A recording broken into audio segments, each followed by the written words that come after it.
أعوذ بالله من الشيطان الرجيم.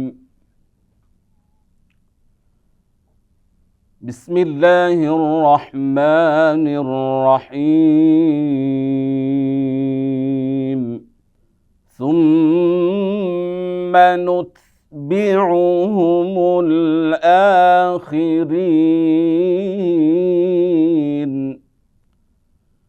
كذلك نفعل بالمجرمين.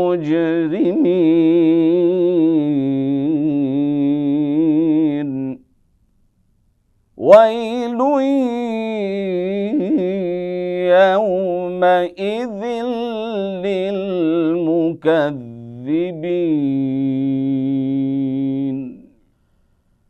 ألم نخلقكم من ماء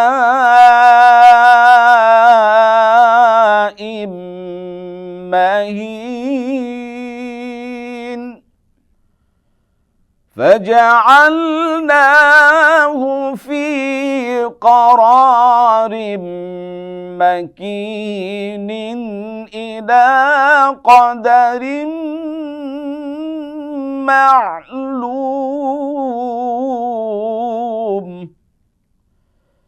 ثم نتبعهم الآخرين كذلك نفعل بالمجرمين.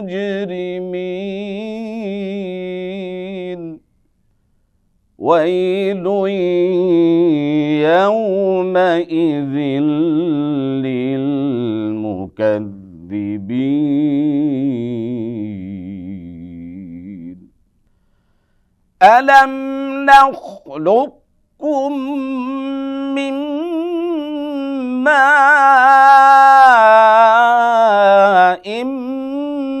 مهين فجعلناه في قرار مكين فجعلناه في قرار مكين إلى قدر معلوم. فجعلناه في قرار مكين إلى قدر معلوم. صدق الله العظيم.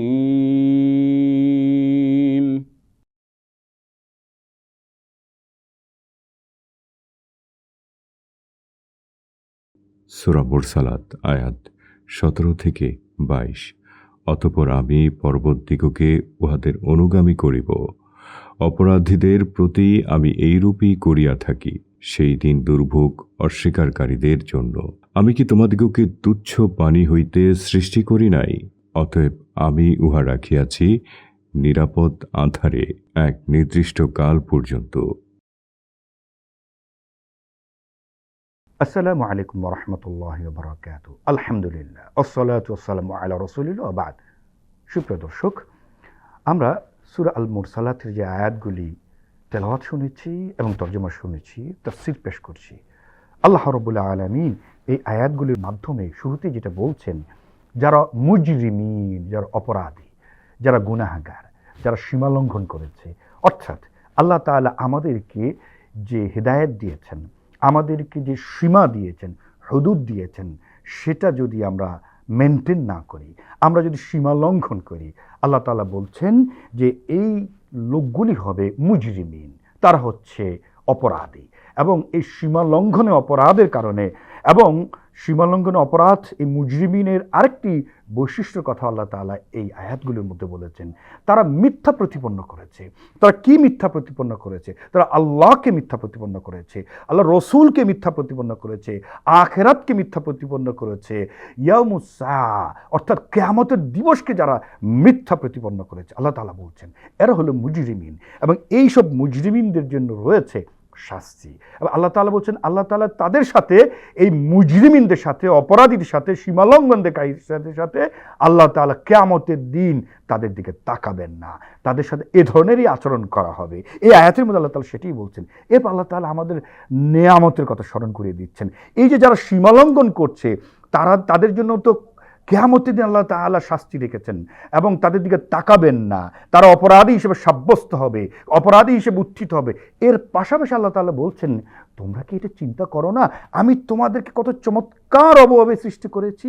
লাকাদ খলাকনাল ইনসানা ফি আহসানি তাকওয়িম, কত সুন্দর আকৃতি দিয়ে, সুষম গঠন প্রণালী দিয়ে, আকৃতি দিয়ে আল্লাহ তাআলা আমাদেরকে সৃষ্টি করেছেন।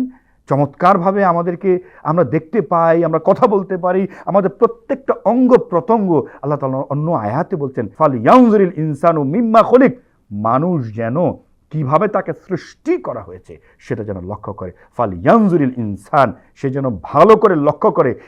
এই নজর, মুফাসসিরিনগণ বলছেন এই নজর মানে হলো গবেষণা করে, তারা যেন দেখে, তারা যেন রিসার্চ করে তার কিভাবে তাকে সৃষ্টি করা হয়েছে।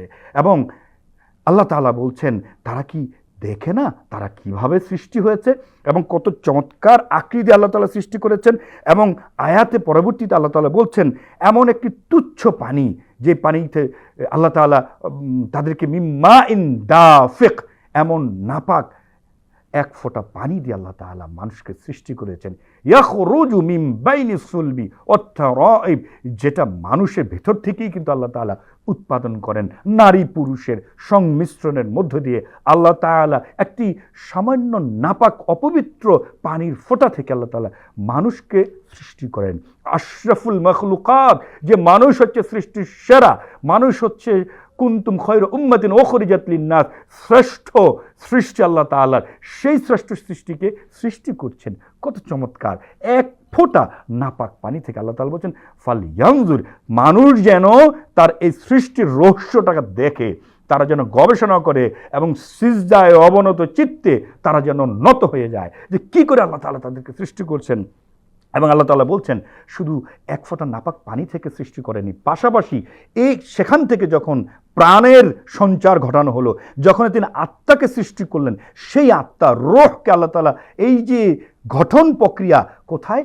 মায়ের সেই জরায়ুতে, সেই যে মায়ের সেই জায়গায়, সেখানে এমন একটি নিরাপত্তার সাথে সংরক্ষিত করে রাখছেন।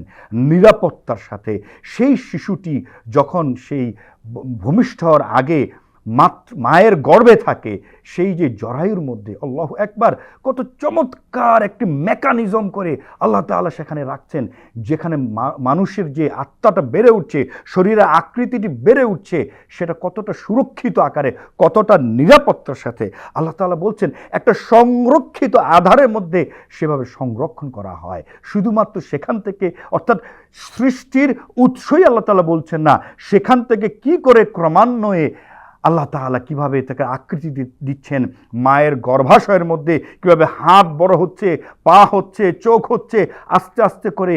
আমরা এখানে মুফাসসিরিনগণ বলছেন, এই যে মায়ের গর্ভাশয়ে সুরক্ষিত রাখা, এই যে প্রক্রিয়া, এখানে আমরা মেডিকেল সায়েন্সে আমরা দেখছি যে সেখানে আমরা প্রায় 9 মাস, কারো কম বা বেশি, এই যে একটা দীর্ঘমেয়াদী সময় ধরে আল্লাহ তাআলা মানুষকে সুরক্ষিত একটা জায়গাতে আকৃতির মধ্য দিয়ে একটা অবয়ব সৃষ্টি করছেন এবং সেই অবয়বের মধ্য দিয়ে পৃথিবীর এই জমিনে যখন সে ভূমিষ্ঠ হয় তখন পৃথিবীর আলো দেখতে পায়। এটা আল্লাহ তাআলা আমাদেরকে স্মরণ করিয়ে দিচ্ছেন, বলছেন এটা তো তোমাদের জন্য নেয়ামত, তোমরা ভাবো, চিন্তা করো কি করে তোমাদেরকে এইভাবে করে সৃষ্টি করে, এই মেকানিজম করে পৃথিবীর আলো দেখানো হয়। এবং এই পৃথিবী আলো যখন আল্লাহ তাআলার নেয়ামতে যখন ধন্য করা হলো, পৃথিবী আলো দেখা হলো, ওয়া ইন তাউদ্দু নি'মাতাল্লাহি লা তুহসুহা, অসংখ্য নেয়ামত পৃথিবীতে সে দেখতে পাবে।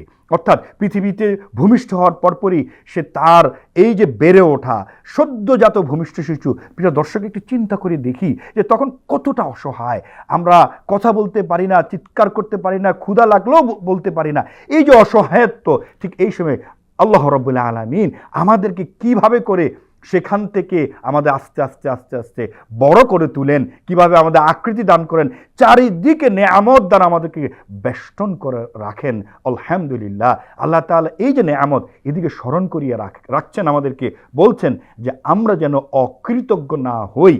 লা ইন শাকারতুম লা আযীদান্নাকুম ওয়া লা ইন কাফারতুম ইন্না আযাবি লাশাদীদ।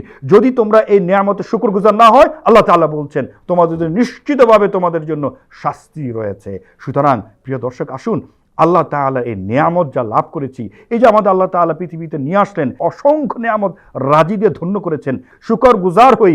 আল্লাহ তাআলা প্রত্যেককে শুকরগুজার বান্দা হিসেবে যেন কবুল করে নেন। ওয়া আখিরু দাওয়ানা আনিল হামদুলিল্লাহি রব্বিল আলামিন।